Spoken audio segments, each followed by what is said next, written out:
everybody, and welcome back to the channel. If you're new, I'm Jane. My husband Mike is behind the camera. We're British, early retirees, debt and mortgage free, and living a thrifty, frugal and money saving life here in Brittany in northwest France. And every Wednesday we invite you into our home for a mid-week money chat. Let's take a look at what we're going to talk about this week.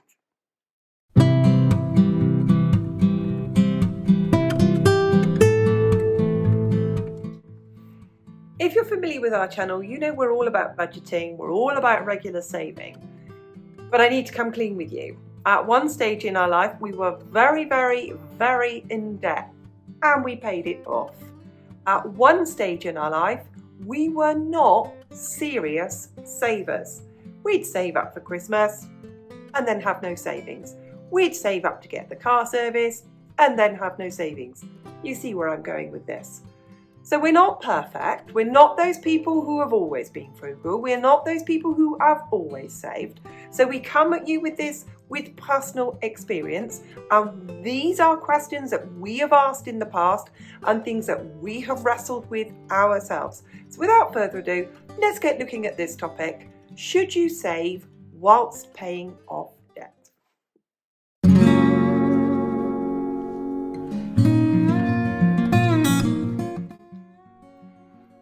When you're making your decision, sometimes it pays to ask yourself some questions. And a question that's really good to ask yourself is, how does this debt make me feel? And if I go back to us when we were in debt and I share with you how debt made us feel, it made me always feel that there was more month than money. It always made me feel as if there was this thing following me around, this debt following me around. It always made me feel as if I could never ever get ahead. I would save some money and spend some money, be back to zero again, and it would just went on and on and on like that.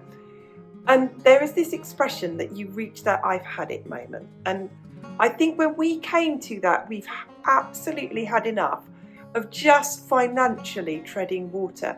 And if you build up a substantial debt, like 30,000 for a car or something, it is a substantial debt that's just there in the background. If that is the case, and you were in those circumstances as we were, then that decision is made for you, isn't it?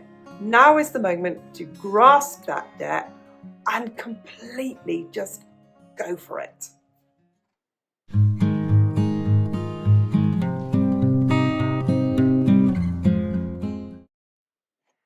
Something else to consider, whether you should pay off all your debt first or save up first or do a bit of both, is to look at your personality type. And if I looked at our personality types of people who had debt and wanted to do something about it, is that we are very, very, very much the type of people that we can do one thing and focus on it at a time. And we like to do that and get that done, really work on that one, achieve that goal, sign it off. And that's why for us it was best to focus on the debt, throw every single penny that we had and energy towards it, because that suited us. We're impatient. If we've got something bad to do, we just get it over and done with. Just get it over and done with and move on. You may not be that anxious type that I am. You may be far more relaxed about this. You may be able to split your energies and time and think, well, I could pay this debt off in 2 years, or I could pay it off in 4 years and save up some money at the same time. We weren't like that. So look at your personality type, be honest with yourself and think, can I just focus on one thing at the time? That's me. Or can I split my energies?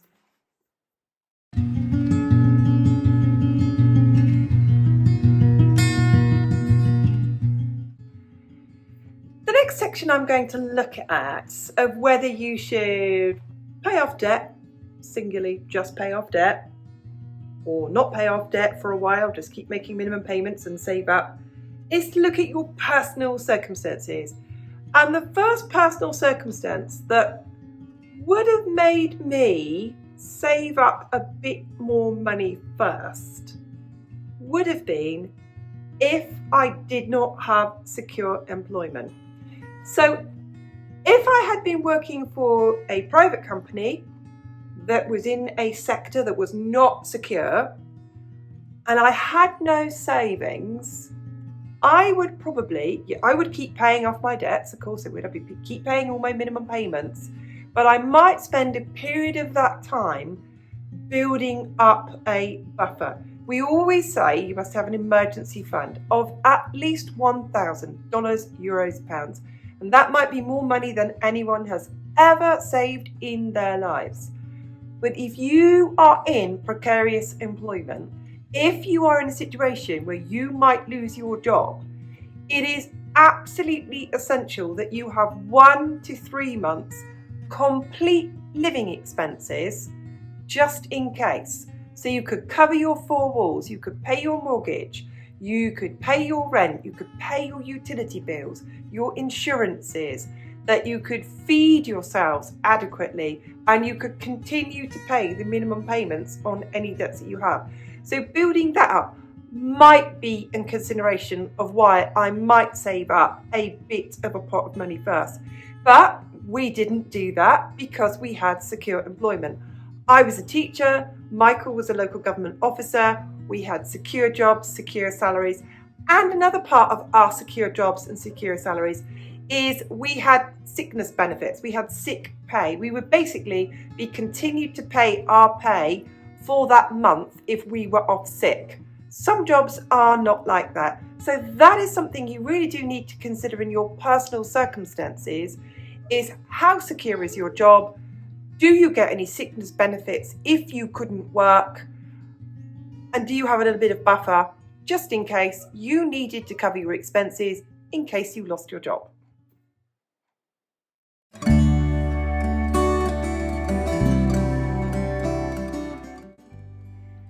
Something else in your personal circumstances that really needs to be a consideration if you are wanting to pay off debt or you want to make some savings, build up a savings fund, is if you have children.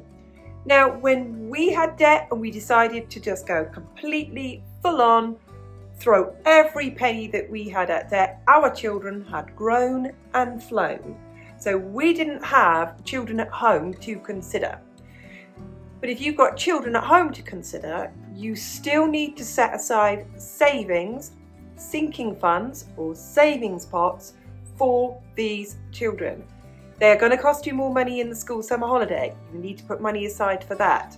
They're going to outgrow their clothes. You need to put money aside for that. They're going to have birthdays and Christmas and school trips and school uniform and outgrow their shoes, and you are going to need to put the money aside for that.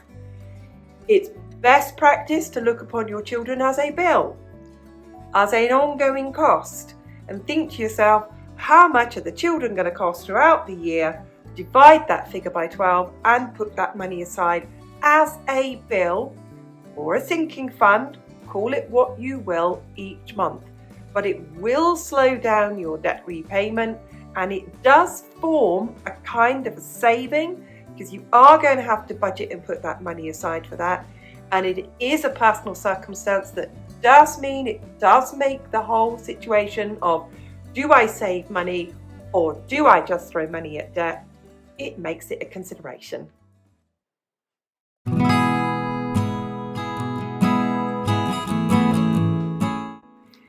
Something else that's unique to everybody, depending on where you live, the employment rules in the country that you live in, the area that you live in, and availability, is in that period of time, whether you choose to save or whether you choose just to pay off those debts, is to think of, can you increase income? Do you live as we did and our circumstances where we were, where you could take in trainees? We used to take in trainee vets, trainee nurses, trainee teachers. They would come and stay with us, turn up on a Monday, leave on a Friday, and go home again. Most of them were mature students, so they were people in their 20s and 30s. Do you live in an area where there is any tourism? Could you tidy up the spare bedroom and let it out on Airbnb? Is there any extra work available to you? Very, very much the gig economy in some countries of delivery services, food delivery, flowers being delivered, parcels being delivered, very much freelance type of work. Is there anything available to you? Would you be prepared to do that? All of these are choices. These are things that are open and available, people. And then, when you're in those circumstances of having more money, would you decide to save some of it? Would you decide to funnel all of it or some of it into your debt repayments? These are personal to everybody. The choice is yours.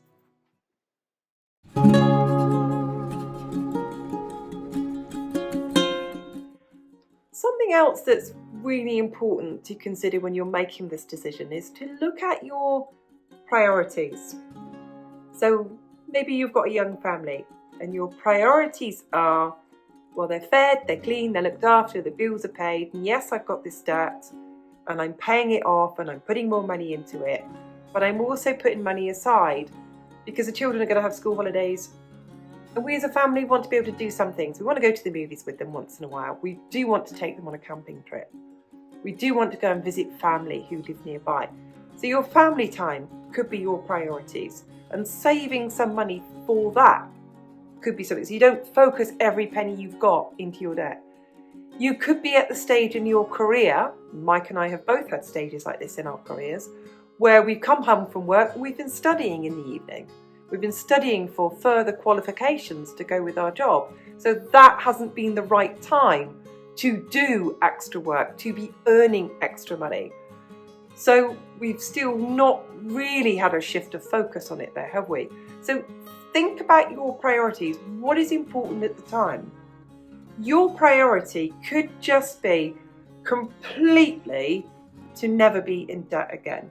And if that is your priority, it just tells you, you just know yourself, don't you? This is not the time for me to be saving money.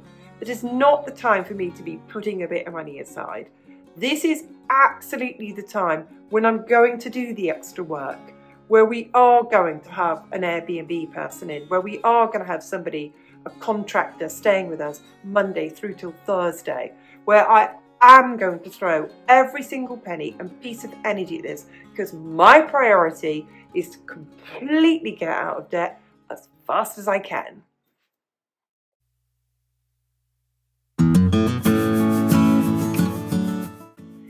Now, in your consideration of whether you should just throw all your money at debt or split that into paying off debt and putting money into savings at the same time, one absolutely essential thing that I would never do personally is I would never, as a British person living and working in the UK, I would never, and I never did, nor did Mike, we never stopped paying into our work-based pension.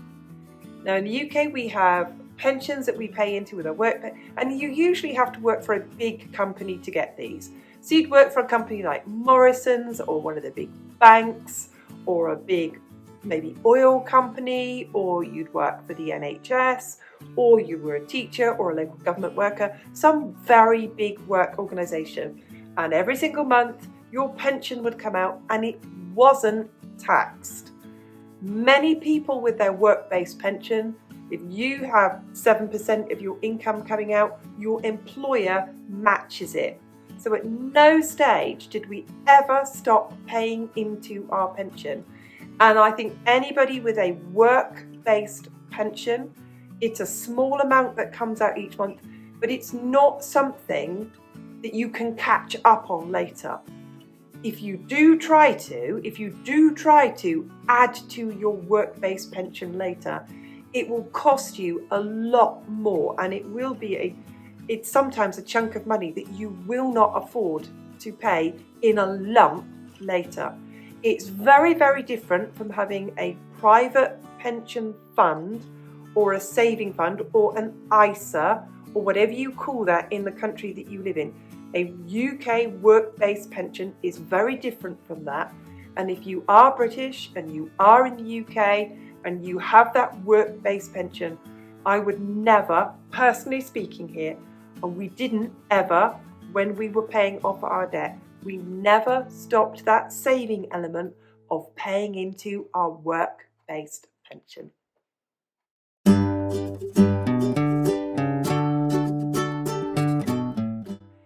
So whether you've decided you're going to throw all this money into your debts or you're going to continue to save, there is a way that you can have an alternative to savings. And I'm just going to give you some suggestions. So I'm going to give you the scenario that you are a family and you have children. And there are things that you can do each month which are alternatives to savings. Here's an example. Your children are going to go to the same school for 5 to 6 years. They're going to have the same school uniform. You know what they're going to wear. So what you can do is each time you get paid, you can buy a bit more of the school uniform for September in the next few sizes up. So if they're currently in clothes that fit a 7-year-old, you know maybe you've got a bigger child, you can buy 8-year-old or 9-year-old white shirts, blue shirts, green shirts, whatever they wear at school, grey trousers, black trousers, whatever they wear at school. The next size PE kit. You can, for example, for Christmas, you might have 15 people in your family. You can go and buy a small gift each month. You can in advance. For example, you could put aside money with the local butchers. Now here's something that we used to do in the UK, and this is something that we always did, and especially when the children were young, is we would use our local supermarket and we would use the supermarket saving scheme. Back in the day, it used to be a little booklet and you stuck stamps in it and each one was £1. And we used to do that and buy a few pounds worth each time we went to the supermarket. And it's an alternative way to do some saving. It's not detracting from your debt payment. These are things that you would have to buy anyway. An example would be when we bought a bicycle and we went to the bike shop and we knew exactly how much it was going to be, and they had a Christmas saving scheme, meaning that each payday we would go along, give them the £10 towards the bike, so it means the bike was paid for by Christmas time. So I want you to think of ways that you can have alternative savings. Another alternative saving, which is very pertinent in these current times, is building a pantry. As much as it is very important to throw as much money as you can at debt, it is also important to build a pantry. And when it comes, as I said, the scenario I've given is if you were a family with children, when it comes to those school holidays and those hollow-legged children are eating you out of house and home, you're not in the situation where you suddenly have to find another £30 that week for your supermarket bill. But you're in those circumstances where you've built the pantry, where you've got some more food put aside, and it's just, as I was saying, take a look at alternative forms of saving.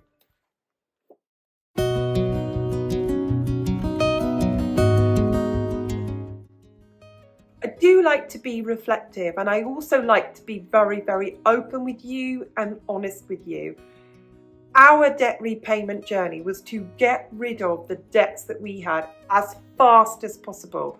We didn't care what we went without. We didn't buy anything for 2.5 years. We didn't go anywhere. We didn't heat more than one room. We totally changed every aspect of our lives. But that's our story. Those were our choices. They don't have to be yours. You do it your way. I know everyone will say, well, the financial advice is you just pay down your debt as fast as possible. Your circumstances may not be like that. And I really want to share with people that you do it your way. You may be able to pay this in 2 years. You may be able to take, because you have a more relaxed personality, to take a slower route at this and take 3 years or 4 years. But please remember that the choice is yours. And as I've said throughout this today, if you've got children at home, your circumstances will be totally different. You may live where there isn't any more work. You may live a long way from your work. Your circumstances may be totally different. But please let me share this with you, that the choice is absolutely yours. There is no right way. There is no wrong way. We all know the best way. The best way is to get rid of debt as fast as we possibly can. But you do you.